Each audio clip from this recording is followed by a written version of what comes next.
ইরানে ফের হামলার পরিকল্পনা। ইরানের ৩টি পারমাণবিক স্থাপনায় মার্কিন হামলার ফলে শুধু একটি কেন্দ্রের উল্লেখযোগ্য ক্ষতি হয়েছে বলে একটি নতুন গোয়েন্দা মূল্যায়নে জানা গেছে। তবে তেহরান যদি শিগগিরই পরমাণু চুক্তির আলোচনায় রাজি না হয়, তবে বাকি দুটি স্থানে হামলা নিয়ে মার্কিন ও ইসরায়েলি কর্মকর্তাদের মধ্যে আলোচনা হয়েছে।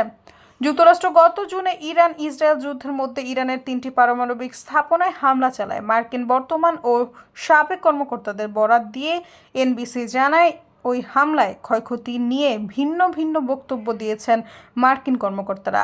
এখন নতুন একটি মূল্যায়নে দেখা গেছে, যুক্তরাষ্ট্রের হামলায় ইরানের ৩টি লক্ষ্যবস্তুর মধ্যে একটি পারমাণবিক স্থাপনা ধ্বংস হয়েছে। বাকি দুটি স্থাপনায় ততটা ক্ষয়ক্ষতি হয়নি।